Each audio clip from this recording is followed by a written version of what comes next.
time for a refresher course. You longtime viewers will enjoy it. You new viewers may find it enlightening. It's kind of a fancy word for our show. I don't know if enlightening is exactly the way I would put it, but you're going to find it revealing because we use terms, I use terms that everyone doesn't use. Frankly, many of the things we talk about on the show are unique to our show. We realize that. I have a little different way of looking at things. And I think explaining now and then what we're talking about is helpful to everybody, including myself. There is one term that we use a lot on this show, the system. Because everyone at this point in time knows what the deep state is, right? Deep state this and deep state that, and people have their own version of the deep state. But I have always maintained, and I still do to this day, the deep state, calling it a deep state, not that it's bad, you're underselling exactly what it means. Because when you think about something like the deep state, here's what you think about. This is human nature. You think about state employees. And don't get me wrong, it's a big problem, but you think about the IRS, FBI, DOJ, CIA, NSA, all these state groups, these government groups working together against you and against elected officials you like. And that's what comes to mind when you think about deep state, the swamp, Washington, D.C., right? But the truth is, it's so much bigger and more nefarious than that. If it was only the deep state, it would be a problem, but it wouldn't be the end of the world. The problem is it's much more than a deep state. The problem is it's a system. That's why I call it the system. You can think of it as, well, the thing that really controls everything in our culture now. Now, what is it? Who are these people? Name names. Give me some details. I'm going to give you an example of it in just a second. Just to set it up, I want to make sure that I re-emphasize this. Equality is a lie. It's something that has been used to usher in equity and communism in this country. But this is something, and this is going to come into play in a moment, equality. We're all equal. No, we're not. None of us are equal. That's a lie. Oh, soul's equal in the eyes of God, maybe, but you're not equal to me. I'm not equal to you. We're made different flaws, different skills, made for different purposes. I'm not equal to the guy on the sidewalk. You're not equal to this. Equality is something that doesn't exist. And here's something else that's true, and people find this hard to accept because we all like to imagine ourselves as being important, right? I'm no different. I want to be important. I have a TV show. I have a radio show. I'm important. Not really. Not really. We have different levels of importance when it comes to the direction of society. We're not all equal. That's ridiculous. If you are a teacher, maybe you're a school teacher. We have a bunch of teachers. Believe it or not, there are a bunch of anti-communist teachers out there. We have a bunch of teachers that listen to the show. You have an important job, of course. Guiding young minds, it's a very important job. You're going to have some influence as a teacher in what the future of the country looks like. Are you Lord High Commander? Of course not. But every year, 20, 30 kids come into your classroom and they're given guidance by you for an hour, 2 hours, 3 hours a day. They're younger, even longer. Okay, so you have a level of importance. Let's call it here. Well, if you're in construction, that's how I grew up. Construction guy, I'm a construction guy. My dad was, his dad was. And that's a great job, great living, good hard work, keep you alive longer, good exercise. I'm glad you're doing it. We need construction guys, but you're not where the teacher is as far as importance goes, as far as influencing the culture. Now, what you do matters. Matters for you, your family, your paycheck. It matters to build the world around us. But as far as influences the society goes, the teacher is above you. Different people have different levels of influence. So let's talk about what the system is. The system is this. Cultures, all of them, whether it be a nation, America, a big nation, 300 million people, or whether it's a tiny tribe of 100 people out in the Australian outback, cultures have pillars on which the culture itself rests. The most important things. What's most important in a society? Is your local book club important to society? Not really. Is the religion of the society? Yes, very. That's one of your cultural pillars, religion. Media, how information is shared about things. Education, hugely important pillar. Business, the business part of your society, hugely important. The government, huge. These are the big pillars that hold up every society, the most important things. Everything isn't equal. The problem we have in America, the problem we have in the system is our most important pillars have all been taken over and governed now by the same cultural Marxist ideology.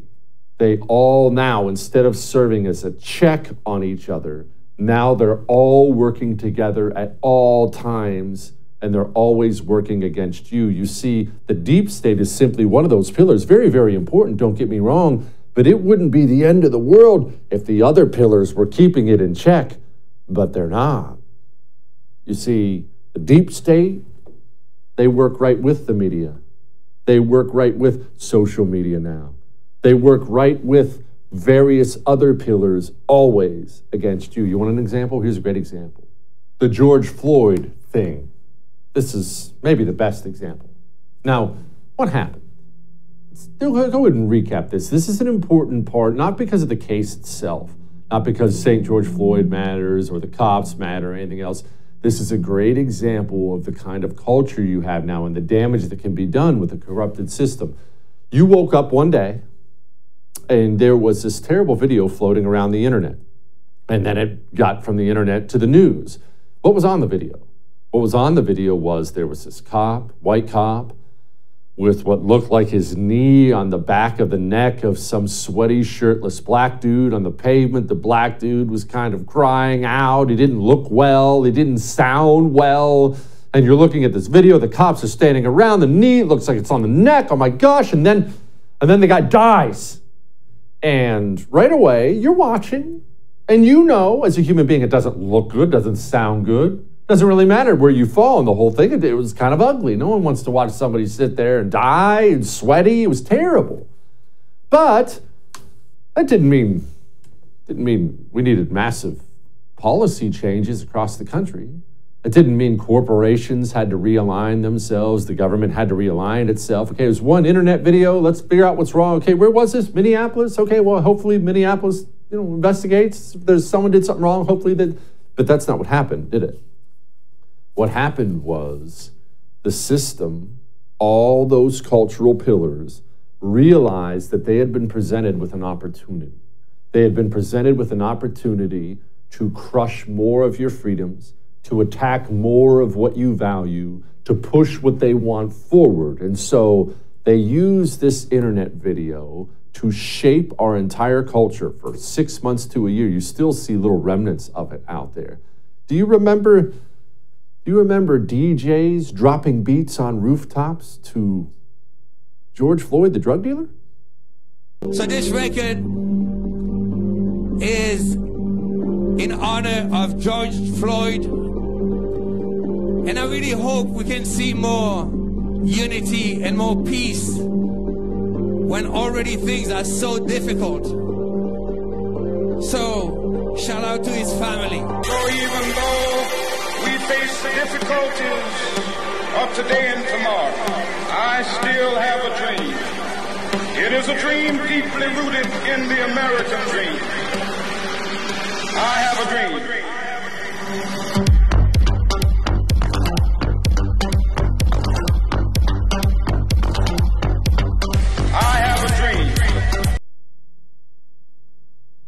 Okay, that's what? And all of a sudden, George Floyd's statues, many are still standing, all of them actually are still standing, begin popping up across the country. There were George Floyd funeral services, multiple funeral services across the country. We had not just Democrats, Republican senators like Tim Scott deciding, because of one internet video in Minneapolis, that the cops were the problem in the urban black community, which is ridiculous. And you can hate cops all you want. I don't care what you feel. I don't do universal back to blue. I don't do universal cops are evil. Everyone who does that kind of stuff is stupid. Each incident is on his own. But all of a sudden, it was just the thing to do on the left and the right. The cops suck. The cops are the problem. The cops are ruining the black community. We had politicians and the media, those important pillars out there, in the wake of one internet video calling for the defunding of police. In Oakland tonight, defunding the police has become a reality. The LA City Council has taken its first step in defunding the LAPD. Today, the council voted to cut the budget by $150 million. Do we agree that we can redirect some of the funding? Yes. I do believe that we need to reallocate resources away. So yes, defund your butts. The city council passed the New York City budget, which includes redistributing $1 billion from the NYPD budget. Yes, I support the reallocation of resources from NYPD. We have to reimagine public safety. Not only do we need to disinvest in police, but we need to completely dismantle the Minneapolis Police Department. What? You still wrap your mind around how crazy that was? And as the system began to build this narrative, right? Black people were oppressed in America. The cops are the problem. Defund the police. These things are all things that would have been insane to the normal American 5 minutes before St. George Floyd died. Now the system's building this narrative and building this narrative. And this is where you're going to see all the cultural pillars. As I've said, that was the media. That was the politicians already. Professional athletes.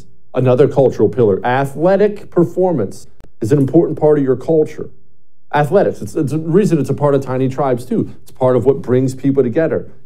Well, we don't have that pillar. The system has taken that pillar in too. Here's LeBron James. Having, two boys of my own and me being an African-American in America, and to see what continues to happen with the police brutality towards my kind, continue to see what goes on with the unjust, it's very troubling. The unjust. Yes, LeBron and LeBron's kids definitely in a lot of trouble of getting in a bad run-in with the cops. I can't stop. But again, the more ridiculous it got, the more it seemed to feed on itself. Soon, you had Black Lives Matter plastered across NBA courts, NFL fields, and racism. This simply became a thing. And then it began to bleed from the obvious cultural pillars. Then this is what happens. It began to bleed into the right. You saw this over and over and over again. I remember looking on in horror.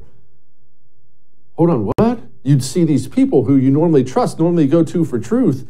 They would, in response to all this pressure from the system, hey, Whitey, don't you have anything to say? You'd see people, well, we do have a lot of racism. No, I do prison reform. We definitely need some prison reform for sure. It is a racist country, after all. George Floyd, what happened with St. George Floyd, it was a system in action. That's what you saw. They can create a false narrative out of nothing and totally change the direction of a nation. I remember this. This might be the best example. I remember my son logging into one of his video games. And he says, Dad, come look. Dad, come quick. Because they have these loading screens with the video games loading up. And I run in and they had done an update on the video game and updated it. So the loading screen, when you load it in, was about Black Americans and how oppressed they are in this country. And it is unjust. The video game. That's the system. Running everything, controlling the narrative at all times, so they can constantly put insane concepts out there and get half the country or more to either believe it or succumb. That's what we're up against. Oh, that may have made you uncomfortable, but I am right. We have an outstanding show for you tonight. The great Lee Smith joins us next.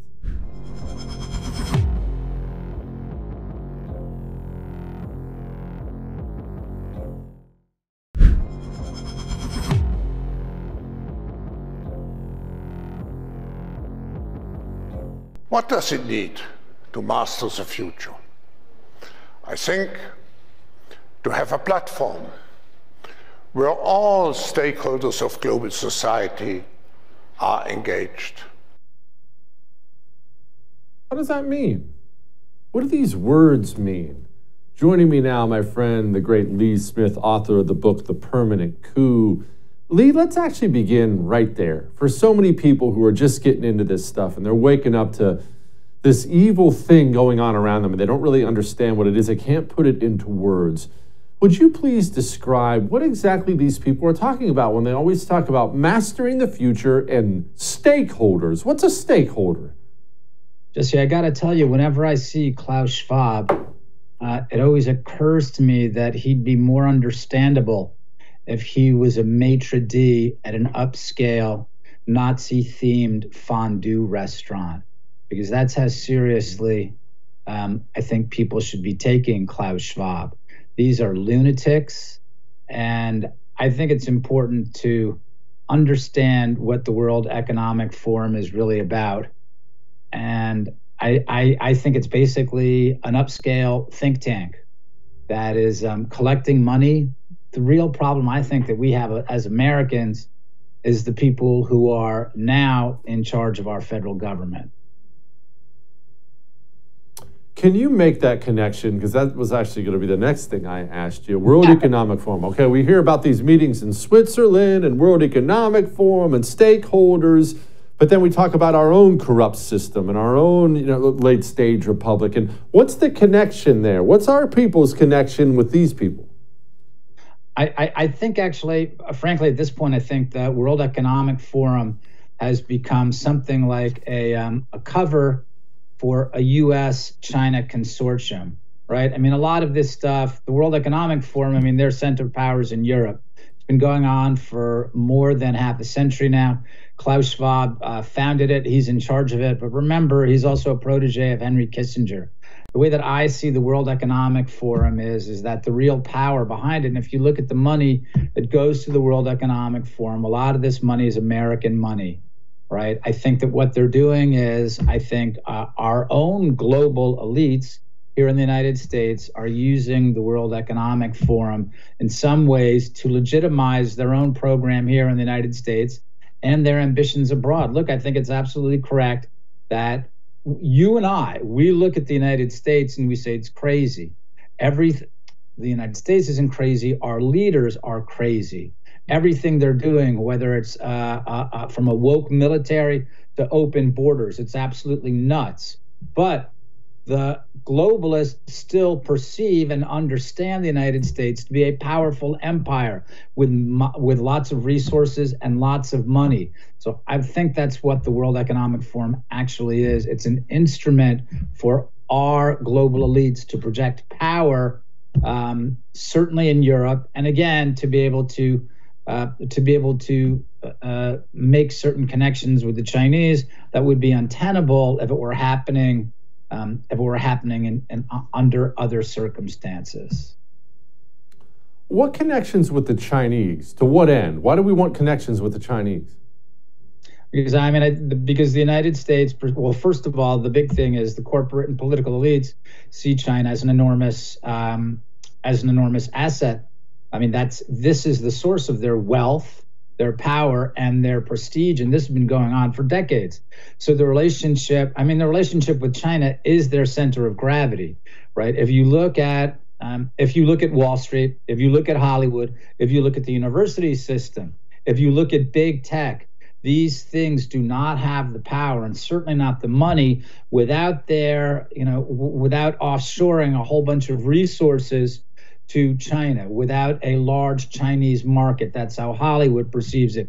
So China is extremely important for our elite. And that's why I say when people are looking, when a Republican-led Congress is looking to target China, looking to push back hard on China, I think that's great. However, the big problem is there is an enormous wall between pro-America Americans and the Chinese Communist Party, and that's American elites. That's our fundamental problem. While China is our strategic threat, our main strategic threat, the fact is they are partnered with key members of the American establishment. Okay. The Biden family obviously is part of this whole thing, and there's many people. The Biden family is just one example. I don't consider them to be leading anything. But what you're describing, and I don't disagree, is China and our elites partnering against us, is what it sounds like, Lee. That it sounds like these people are joining forces against us. Absolutely. Look, I mean, one of the things that we talk about, one of the things that's hurt the United States, as we know, is offshoring the manufacturing base. And we heard, 2 decades ago, as the Clinton administration, as the Clinton administration gave China most favored nation status, permanent most favored nation status in trade. And then under George W. Bush, China came into the World Trade Organization. And what were people saying? Oh, Americans don't need manufacturing. The United States doesn't need to be able to make anything. We'll move into services and such things like that. What people need to understand is they knew at the time what this was going to do to the American middle class. The working class and the American middle class, they knew what was going to happen to the manufacturing sector. They knew how much it was going to hurt their political opponents. And they know what it's doing now as well. They're going after the small business base. They've been doing it for decades. And China is a significant part of their own strategic plans against the middle class, against small business, against entrepreneurs, against the middle of the country. That's the larger goal. China is fundamental to the elite's war against the American public.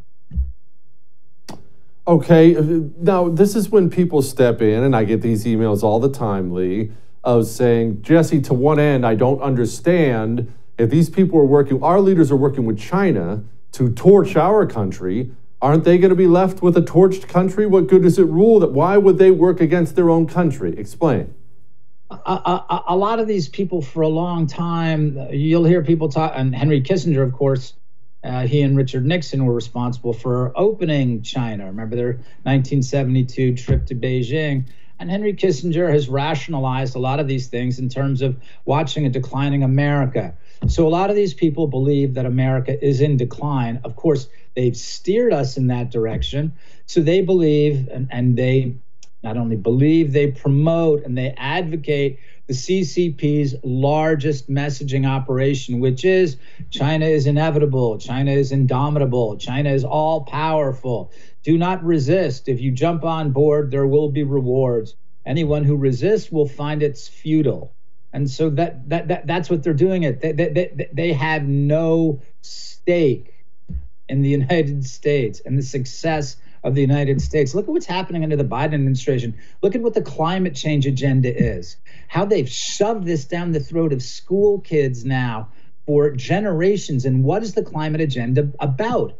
It's about transferring American middle-class wealth and American power to Chinese Communist Party elites. That's who makes all the climate change agenda infrastructure, whether it's wind turbines, whether it's batteries for electric vehicles, whether it's solar panels. And nonetheless, these people keep pushing for this same agenda, and they know precisely where it goes to. It's the same thing with destroying our fossil fuel industry. That is the core of American power, real, genuine, patriotic American power. And they want to destroy that and instead empower the Chinese Communist Party. We have to admit, it's a very painful thing for Americans to acknowledge. We're used to reading in history books how this happens to, how you have an elite who lose their minds and they go out and they sell out their country and they destroy their country. We have to acknowledge right now the reality. This is what's happening to us. We have to understand the nature of the people. Look, the fact that Donald Trump won the White House in 2016 shows that many Americans understand what's going on. We have to keep that in mind.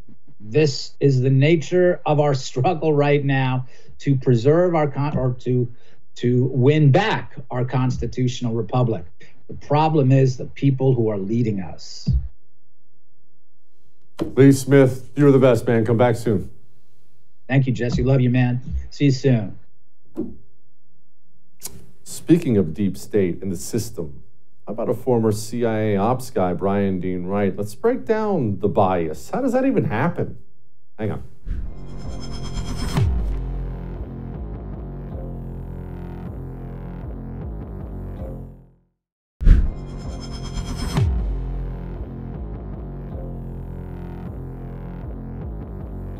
we do not have different rules for Democrats or Republicans, different rules for the powerful or the powerless, different rules for the rich or for the poor.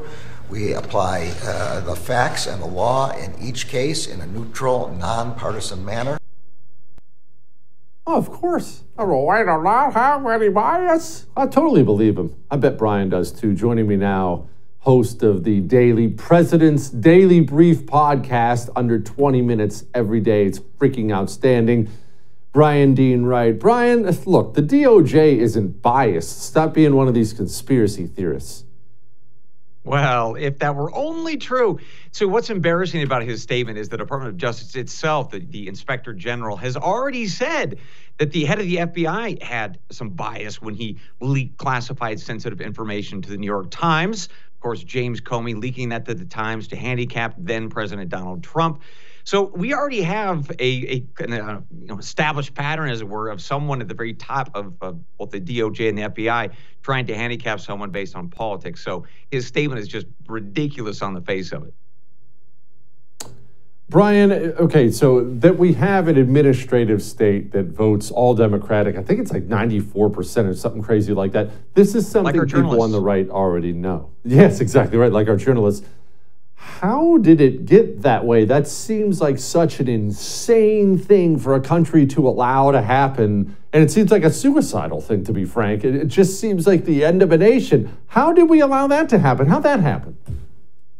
Yeah, I think what you would probably see is over the past 20 or 30 years, the administrative state, unelected bureaucrats are increasingly those who have like masters and PhDs, advanced education, which of course there's a direct correlation between when folks have those kinds of degrees and then when they end up voting, they tend to vote for Democrats. So I think that's a big part of the explanation. And then you kind of get this tribal experience, right? So when you start working around a certain number of people who all have, generally speaking, the same party affiliation or beliefs, well, you feel a little bit nervous and anxious to speak up against that. And so you don't. And so either you join that crowd or you keep very, very quiet. So I think that's probably, those two reasons are a big reason or part of why we've got this administrative state that is so wildly in one direction. Bryan, you were CIA ops, right? So people like to imagine CIA, FBI, they like to imagine these guys as being, the pipe hitter types. And then we're constantly disappointed when it's revealed that this CIA director or this FBI guy is a piece of trash. But there is a disconnect between the guys in the field and the nerds behind the desk, is there not? Oh, absolutely. Look, most of your operators, particularly at the CIA, tend to be conservative. It's because we deal with all the scumballs out in the world. I mean, the terrorists and the prime ministers who are rotten. We listen to the phone calls. We read the emails of these people. We know who they are. Our eyes are very much open to the horrific nature of lots of companies and governments around the world. So that's why you find a lot more conservative-leaning folks politically on the operational side. The analytical side, those are kind of the folks who typically lean a lot further left. They're further, distance from the field and seeing some of the nasty, gross things that us operators get to see. And so it's a much more kind of academic conversation for them about what's happening in the world. These are the people with the masters and PhDs that's sitting up in the ivory towers. So there's definitely a disconnect inside the intelligence community and inside the CIA itself of who leans in which direction politically. Kevin McCarthy had some interesting things to say about kicking Schiff and Swalwell off their committees. Here it was. The Intel Committee is different. You know why? Because what happens in the Intel Committee, you don't know. What happens in the Intel Committee, although the secrets are going on in the world, other members of Congress don't know. What did Adam Schiff do as the chairman of the Intel Committee? What Adam Schiff did, use his power as a chairman and lie to the American public. Even the Inspector General said it. When Devin Nunes put out a memo, he said it was false. When we had a laptop, he used it before an election to be politics and say that it was false and said it was the Russians. When he knew different, when he knew the intel, he used his position as chairman, knowing he has information the rest of America does not, and lied to the American public. When a whistleblower came forward, he said he did not know the individual, even though his staff had met with him and set it up. So no, he does not have a right to sit on that. And if you want to talk about Swalwell, let's talk about Swalwell, because you have not had the briefing that I had. I had the briefing and Nancy Pelosi had the briefing from the FBI. The FBI never came before this Congress to tell the leadership of this Congress that Eric Swalwell had a problem with a Chinese spy until he served on Intel. So it wasn't just us who were concerned about it. The FBI was concerned about putting a member of Congress on the Intel committee that has the rights to see things that others don't because of his knowledge and relationship with a Chinese spy. Bryan, tell people about the House Intel Committee. The only thing I know about it was all my time on Capitol Hill campaigning, trying to raise money, things like that, or just seeing friends. You go by all these, you're down the halls and you see all these committees, the labels on the hall, right? It's right there in the hall. This is where the House, House Armed Services Committee meets and whatnot. And then you get to this locked away area with an armed guard and sealed doors. And you see that's where the House Intel Committee meets. And I never got to go in, obviously, but what is this place? Yeah, well, first of all, let me just mention about the McCarthy, what he just said. Put that in my veins, man. That is so good. He is spot on. But as for these intelligence oversight committees, there's one in the House and there's one in the Senate. And these came about really back all the way into the 1970s after there were some really horrific things the intelligence community was doing on behalf of the American people, allegedly. And so basically what Congress was supposed to do from that point on is provide a lot of oversight of different intelligence operations, especially covert action operations. That's typically what gets the CIA and other intelligence organizations in a lot of trouble. They basically are responding to the president who says, go out and kill this person or that group of people or blow up that building or sabotage that ship, etc. That's the stuff that the intelligence oversight committees on both the House and the Senate are supposed to be monitoring to make sure it doesn't go off the rails legally and then to watch the performance of it. Is it effective? Right? Does it actually accomplish the goals that the president has set out? So those oversight committees are supposed to be doing those kinds of things. The question is, are the people on those committees actually qualified to do that work? Do they understand the intelligence community? Because again, the IC or the intelligence community is full of a bunch of liars. I mean, we are paid and trained to learn how to lie to people abroad. So are we doing that, of course, through the oversight committees? That's an important question. So you got to staff those with really smart people. Is Eric Swalwell a really smart person? Nah, I don't think so. He also has this clear problem in terms of a counterintelligence issue. That's a second massive concern. So there really is a really problem when you don't staff these oversight committees with smart people who know what they're looking for.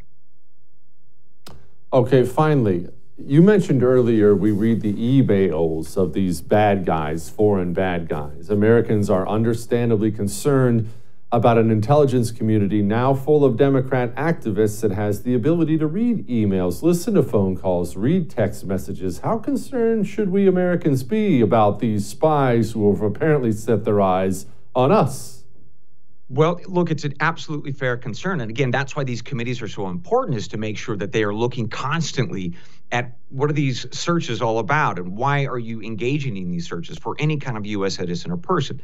Now, there are rules and laws that folks in the NSA and the CIA are supposed to be following before they do any of that kind of stuff.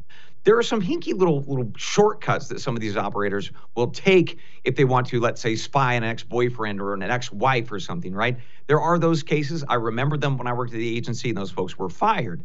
But the issue is when you've got these highly politicized individuals willing potentially to use those powers for ill, who's watching over that? The inspector general, the leaders of these agencies, like James Comey, all right? It ends up incentivizing people to use these powers for their own political ends. And when James Comey gets off scot-free with doing what he did, that just incentivizes people to do it even more, right?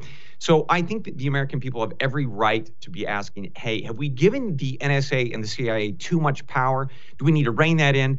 There are actually some Democrats who also believe this is a problem. Ron Wyden is a senator in Oregon. I will tip my hat to him and say he is one guy who's been on top of this privacy issue for a long time of both the CIA and the NSA. So yes, it really is a bipartisan concern. It should be nonpartisan.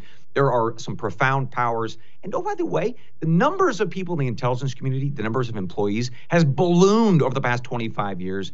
That we should also be looking at because we have too many people with now profound powers that unfortunately some percentage of them are going to be engaged in impropriety. We should be concerned about that. Wonderful. Bryan Dean Wright, host of the President's Daily Brief podcast. Thank you, brother. As always. All right. I call it the system. Auron MacIntyre calls it the total state, but I like that, what he calls it. Let's talk to him about that and why. Next.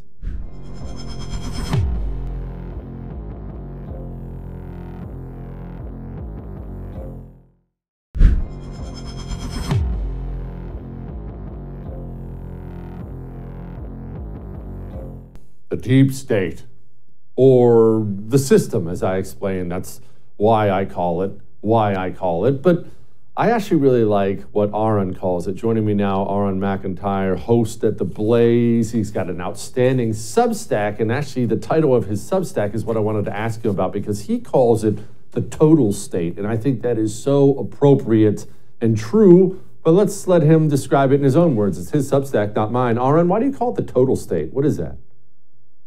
Well, thanks for having me, Jesse. Yeah, the reason I call it the total state is it's so difficult for people today to kind of understand what's happening around them. When we look at, Nazi Germany or Soviet Russia, we understand a total state in that sense, that there's a top-down, specific official authority that is organizing the state and its influence in everything we see around us. But kind of in our Western liberal democracies, we notice that there's a lot of coordination between businesses, government, educational institutions, the media, and we say to ourselves, there's no official Politburo. There's no people who are supposed to be directly coordinating that, but somehow it seems like they're still always on message. Harvard, agrees with the New York Times, agrees with, your CNN outlets. Everyone is kind of in sync. And the question is, if you don't have a specific person doing this, what's going on? And so when I talk about the total state, I'm talking about this decentralized network. Some people have called it the cathedral. It's this network of different influencers, people who share the same values, who have the same ethical framework and the same beliefs, and they tend to share the same class, the same power structure inside Washington and in corporations. And when they all work together, we end up with a total state, one that looks a little different from the ones, of course, that you've seen in the past, but one that nonetheless is very capable of censoring people and controlling the things that they think about, the things that they express, and the way they live their lives. Auron, could you explain the shame factor and how that comes into play? Because I talk about this stupid sky is green theory all the time, but the truth is the system, or the total state, really could convince a bunch of people the sky is green, but more than that, they could convince a bunch of people, hey man, it's just easier if you just said it was green. Just go along with everything and stop worrying. Look, we'll shame you if you don't. Shame is a big part of all this.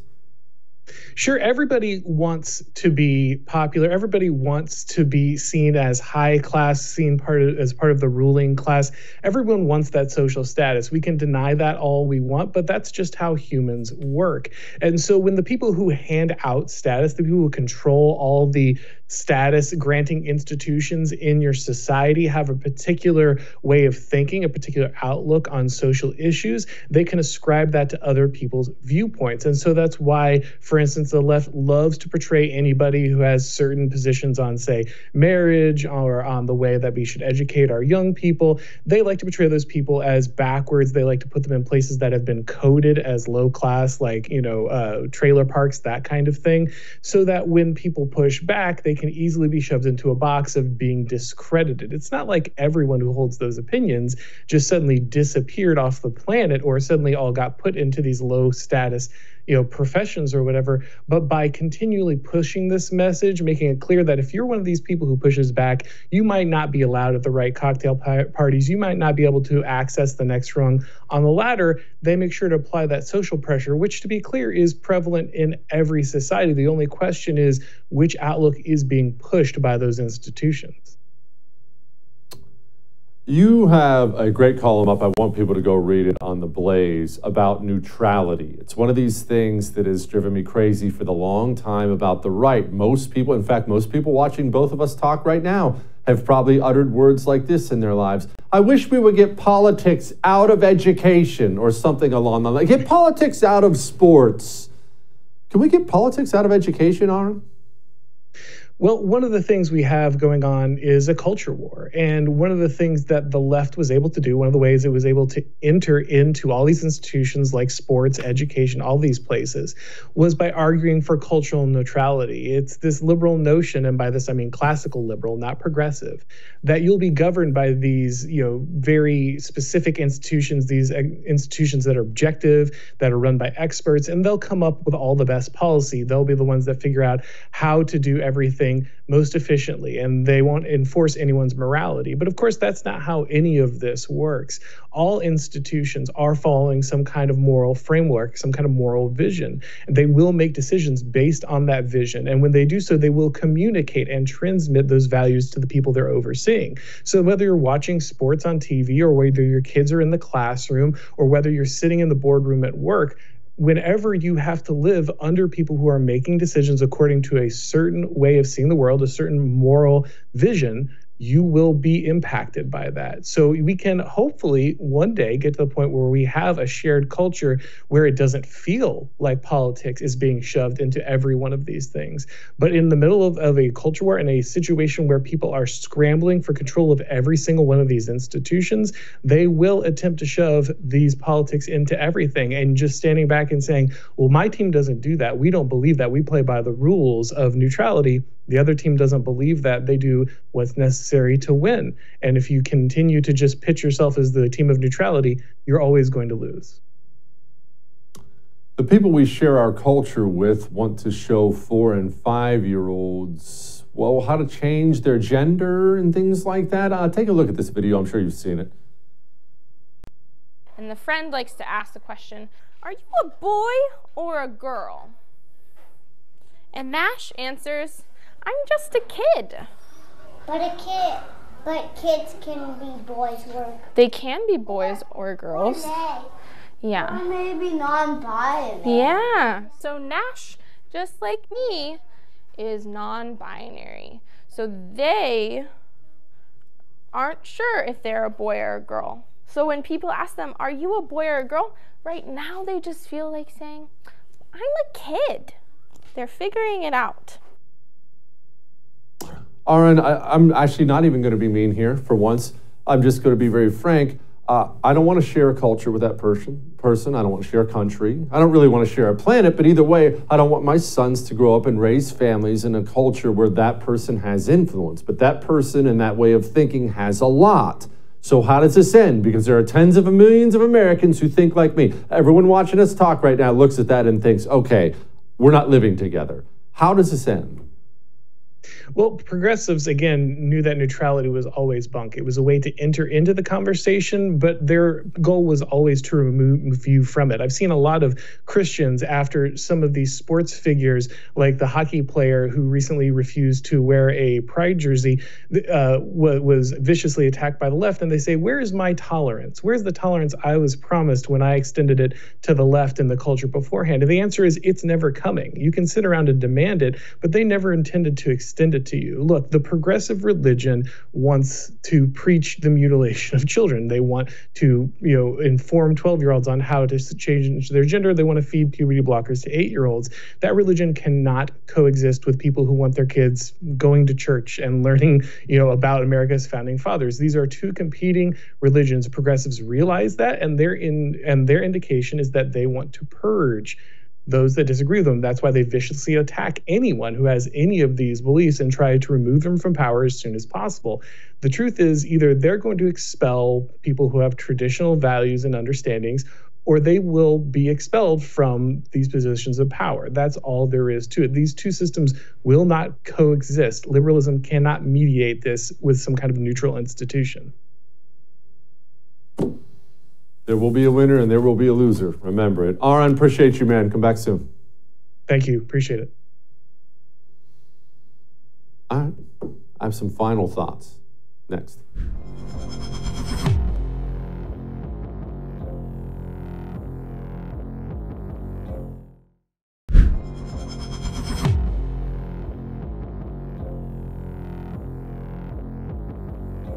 There will be a winner and there will be a loser. We just got done talking about that with Auron. I just want you to remember that this is the one thing I want you to take from this whole show on the deep state and the system and everything else. We're not going to get along. We're not going to live together. We will win or they will win. All right? Let's fight like we intend to win. We'll do it again.